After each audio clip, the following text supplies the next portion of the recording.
మేఘాలు అలచడి చేస్తున్నా, ఏ వాగు పరుగులు తీస్తున్నా, ఆ వంపులో ఆ సంపులో నీ వంకె చూస్తున్నా, నీ పేరు ప్రేమ అవునా లలా. మావా చెప్పరా. ఎంత సంతోషంగా పాడుతుంటే ఏంటని అడగవా? ఏంటో చెప్పరా రే. ఈ రోజు నాకు నిశ్చితార్థం రా. ఏంటి నిశ్చితార్థమా? ఏంటి అంత షాక్ అవుతున్నావు? నాకు పిల్లని ఎవడిచ్చాడనా? లేదురా, సారీ, ఏదో టెన్షన్ లో. కంగ్రాట్స్ రా. కంగ్రాస్ ఏంటి అలా చెప్తున్నావు? సరే, వాయిస్ ఎందుకు డల్గా ఉంది? రే ఏడుస్తున్నావా? ఏ నవ్వుతున్నట్టుందా నీకు? రే ఎందుకు ఏడుస్తున్నావు? దివ్య ఉంది కదా, వదిలేసి పోయిందిరా. ఏంటి మన దివ్యానా? ఇద్దరు సిన్సియర్ గా లవ్ చేసుకున్నారుగా. పోయిన నెల కూడా కాంపౌండ్ ఎగిరి దూకి కిస్ కిస్ అంతా వేస్టా? అవునరా, ఇంతకు ముందంతా అలా చేస్తే అమ్మాయిలకి ఫీల్ అయ్యి ఏడుస్తారు. ఇప్పుడు కుర్రాళ్ళు ఏడ్చే పరిస్థితి వచ్చిందిరా. ఏంట్రా సీరియస్ గా మాట్లాడుతున్నాను, నవ్వుతున్నావు?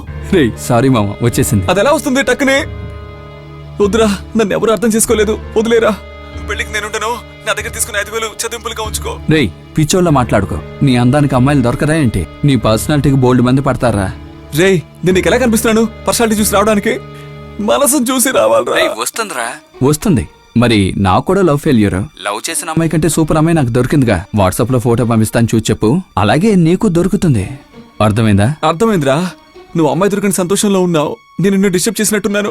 నువ్వు సంతోషం. రే ఏంట్రా చెప్పిన మాటే చెప్తావు? లేదురా, నేను ఎలా ఉండేవాడో నీకు తెలుసు కదరా. కాస్త వెయిట్ చెయ్యి, నా బుద్ధి వచ్చింది. నేను నీతో తర్వాత మాట్లాడనా? రే చావబోతున్నాను అంటున్నాను, నువ్వు తీరిక మాట్లాడదా ఉంటున్నావు ఏంటి? నన్ను చంపుతున్నాడే మావా. నాకు తెలుసురా నువ్వు జోక్ చేస్తున్నావని. రే అయితే నేను ఇంతసేపు కామెడీ చేశాను అనుకుంటున్నావా? మావా నీ గురించి నాకు తెలియదేంటి? ఒక 10 నిమిషాలు మాట్లాడతాను. పోరా పో, నీ పెళ్ళని చేరబెట్టుకుని వెనకాలే తిరిగి మర్యాదగా మాట్లాడు. నువ్వు ఫోన్ చేయగానే నేను ఫోన్ తీశాను, కానీ నేను చేసినప్పుడు నువ్వు ఎన్నిసార్లు కట్ చేసావు? అంతేకాకుండా తను నాతో జీవించేది, దివ్యాల పారిపోయేది కాదు. ఏంటి మామా ఇలా మాట్లాడుతున్నావు? రే సారీరా. లేదురా, నువ్వు కరెక్ట్ గానే అన్నావు. నేను చావడం కరెక్ట్ అని నీ మాటలను తెలుస్తుంది. రే ఏదో కోపంలో చెప్పాను. నువ్వెక్కడున్నావు? తిన్నగరా మాట్లాడుకుందాం. అదేలే మామా, ఫిగర్ రాగానే ఫ్రెండ్ పరువు తీస్తున్నారు. మావా తను ఫిగర్ కాదు. ఫిగర్ కాకపోతే నీ పెళ్ళ ఏంటి వేస్ట్ పీసా? రే తను నా ఫ్యూచర్ వైఫ్ అంటున్నాను. రే అదంతా పెళ్లి తర్వాత. రేపే నీ మొహం నచ్చక తన ఎక్స్ బాయ్ ఫ్రెండ్ తో పారిపోతే అప్పుడేం చేస్తావరా? ఏమన్నావురా? దివ్యాలాగే అనుకుంటున్నావా? నోటికి వచ్చినట్టు వాగుతున్నావు. సారీ. ఏమైంది? ఎందుకింత టెన్షన్? ఏం లేదులే. నాతో చెప్పకూడదు అనుకుంటే పర్లేదులే. ఏయ్ అలాంటిదేం లేదు.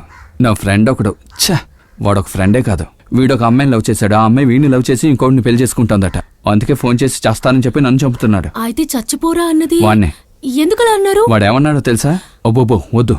తను ఏమైనా అనుండొచ్చు, కానీ ఇలాంటి సిచ్యువేషన్ ఇలా మాట్లాడారేంటండి? ఏ ఒకవేళ తను నిజంగానే సూసైడ్ చేసుకుని చచ్చిపోతే మీరలా అన్నందువల్ల చచ్చిపోయిన అందరూ అనుకోరు? వాడు లవ్ ఫెయిల్యూర్ అందుకే చచ్చిపోతున్నాడు. దానికి నేనేం చేశాను? ఇలా పోలీసులు అనుకుంటారా?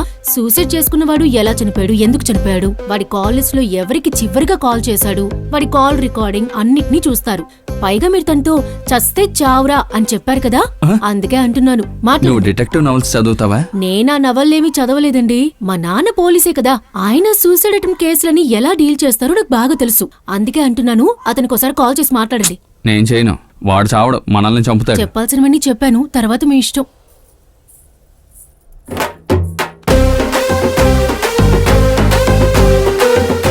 Switched off.